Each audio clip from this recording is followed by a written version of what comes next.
ডুয়ার্সে চাকরি নিয়ে গিয়েছি। আপাতত একাকী, নতুন জায়গা, এর হালচাল সম্পূর্ণ না জেনে সপরিবারে যাওয়ার বিঘ্ন আছে, তাই একা এসেছি। চাকরিটা কি করে পেলাম? বন্ধু গৌতমের যত্ন ও চেষ্টায় সেই এটা আমাকে জুটিয়ে দিয়েছে, তাই তার উপর আমার কৃতজ্ঞতার আর শেষ নেই। কিন্তু চাকরিটা জুটিয়ে দিয়ে সে গেল কোথায়? আজ 2 মাসেরও বেশি কাজে জয়েন করেছি, বহু খুঁজেছি, কিন্তু গৌতমের কোনো খোঁজ পাইনি। কেউ কোনো খোঁজ দিতেও পারেনি। আশ্চর্য, ও কি তবে অন্য কোথাও ভালো কাজ পেয়ে চলে গেল? নিঃসঙ্গ আমি, বই আমার সঙ্গী। বই না পড়লে আমার রাতে ঘুম আসে না। সেদিন একটা বই নিয়ে আমি পড়ছিলাম ইজি চেয়ারে শুয়ে শুয়ে। ঠান্ডা কনকনে রাত, দূরে ডুয়ার্সের ঘন অরণ্য জমাট বেঁধে যেন কালো ক্রেয়নে আঁকা ছবির মতো দেখাচ্ছে। স্টেশনের ক্ষীণ আলো কুয়াশার চাদর মুড়ি দিয়ে কেমন দপদপ করতে লাগলো। উড়ে গেল একটা নিশাচর পাখি বিশ্রী আওয়াজ করে। টেবিলের জ্বলন্ত লণ্ঠনটা দপদপ করে খানিক কালি তুলে হঠাৎই নিভে গেল। ঘরটা ভরে গেল পোড়া কেরোসিনের গন্ধে আর ঘনীভূত অন্ধকারে। সঙ্গে সঙ্গে উত্তরের এক ঝলক হিমেল হাওয়া পাগলের মতো আছড়ে পড়ে ঘরের দরজা জানলাগুলো সব ক্ষিপ্ত হাতে খুলে দিল। চমকে উঠে আমি মাথার তলায় রাখা দেশলাইটা খুঁজতে লাগলাম আতিপাতি করে।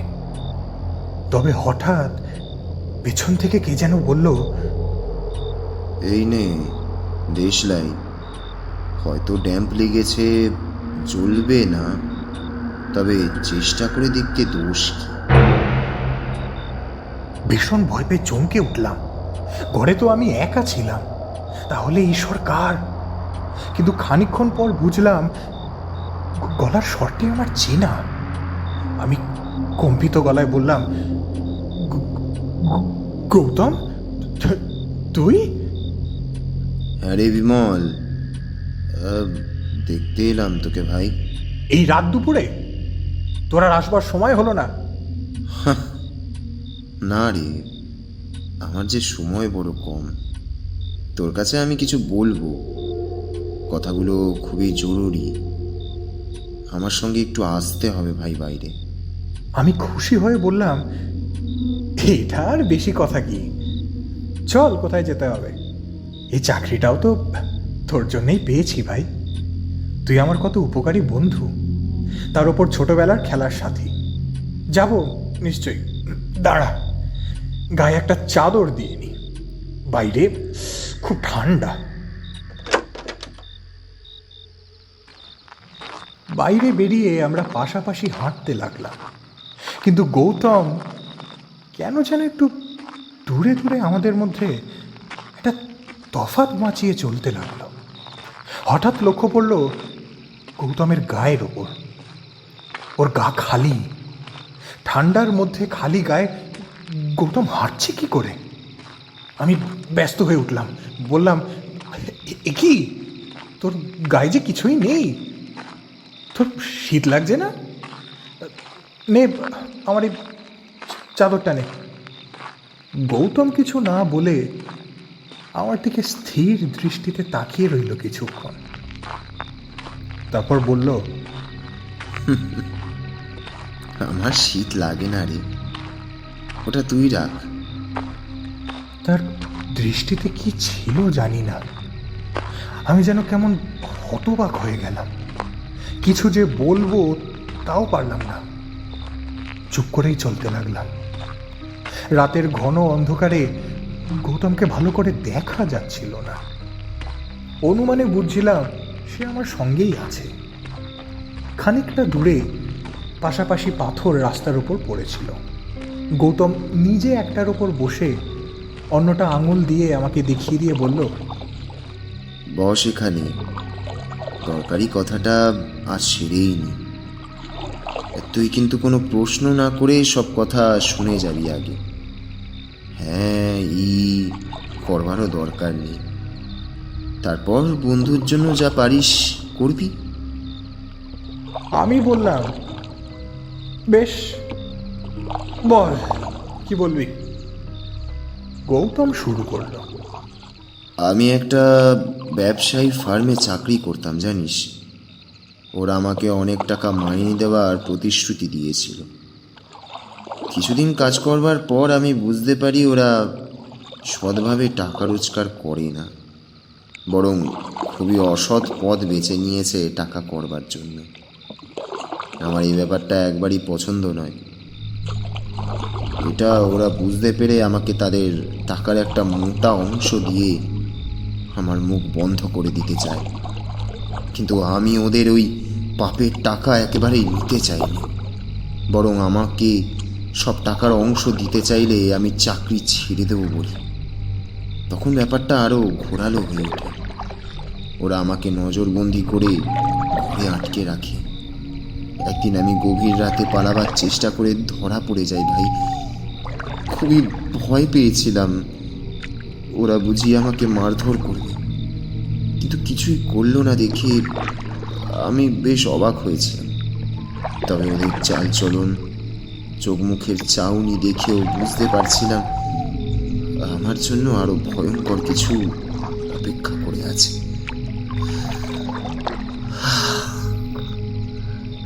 আমি রুদ্ধশ্বাসে গৌতমের কথা শুনছিলাম, আর শুনছিল নিথর আকাশ, নিশুতি রাত আর ঘুমন্ত বন। মাঝে মাঝে রাতচারা পাখির আওয়াজ আর বাতাসে ঝাউবনের শনশন শব্দ ছাড়া আর কিছুই শোনা যাচ্ছিল না। পাশে তাকিয়ে দেখলাম গৌতম বেশ দূরেই বসেছে। কেন, আমার কাছে এসে বসলে কি দোষ হতো? আমি কথা বলতে যাব ঠিক তখনই গৌতম বুক ভরে নিঃশ্বাস নিয়ে ক্লান্ত ধরা গলায় আবার বলতে শুরু করলো।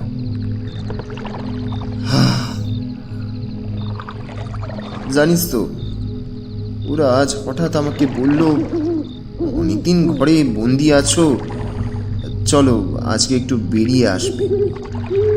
ঘুমন্ত আমাকে শীতের রাতে ঘুম ভাঙিয়ে তুলে বেড়াতে নিয়ে যেতে চাওয়ার আমি ভয়ে চমকে উঠেছিলাম, কিন্তু সে ভাব প্রকাশ না করে খুব ঠান্ডা গলায় বলেছিলাম, এত রাতে বেড়াতে যাওয়া থাক না, আজ অন্য আর একদিন যাওয়া যাবে। কিন্তু ওরা আমাকে ছাড়েনি, জোর করে গাড়িতে তুলেছিল।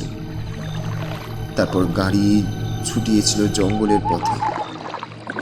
গভীর ঘন পাহাড় জঙ্গল পেরিয়ে ওরা একটা ছোট জলার ধারে এসে থেমেছিল। সেখানে আমাকে ওরা শাসাতে লাগলো, চুরির টাকার ভাগ নিতেই হবে, তা না হলে ওখানেই আমাকে ওরা শেষ করে দেবে। তুই তো জানিস বিমল, আমি মার একমাত্র ছেলে।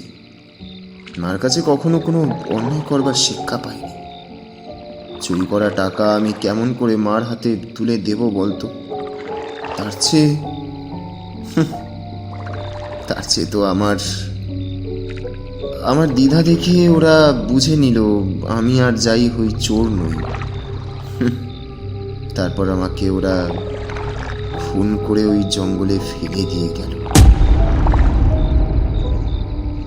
এতক্ষণ আমি স্তম্ভিত হয়ে গল্প শুনছিলাম, তবে এবার চমকে উঠলাম। তবে যার সঙ্গে আমি এত দূর এলাম সে কি আমার বাল্যবন্ধু গৌতম নয়? তার প্রেতাত্মা? আমার সমস্ত শরীর যেন হিম হয়ে গেল। এত শীতেও ঘেমে উঠলাম। গৌতম আমার অবস্থা বুঝতে পেরে বলল, ভয় পাস না, ভয় পাস না, তোর তো আমি কোনো ক্ষতি করব না। আমি তোর সাহায্য চাই, করবি ভাই? বললাম, বল কি করতে হবে? আমি আমার মার কাছে যেতে পারবো না, কারণ মা যদি বুঝতে পারেন আমি নেই তাহলে হয়তো আর বাঁচবেন না। তিনি আজ কদিন ধরেই মনে মনে কি যেন বুঝে ঘরে শুয়ে শুয়ে কাঁদছেন রে। তুই গিয়ে আমার নাম করেই টাকা কটা মায়ের হাতে দিবি, বলবি গৌতম দিয়েছে। আর কিছু বলবি না, হ্যাঁ? আর ওই পাথরের পাশে আমার লাশটা পড়ে আছে, ওটার সন্ধান আর ওই বদমাশগুলোর সব কথা পুলিশের কাছে গিয়ে বলে দিবি। ওদের সাবধান করে দিবি, ওরা যেন কোনো মতে তোর নামটা প্রকাশ না করে। আমার লাশের পাশে আমার মানিব্যাগটা পড়ে আছে, ওটা ভাই তুলে নি, ওতেই সব কিছু পাবি। হিম ঠান্ডা বাতাসের সঙ্গে ভোরের আলোর জোয়ারে মিশে গেল গৌতম, আর ওকে দেখা গেল না। চললাম রে।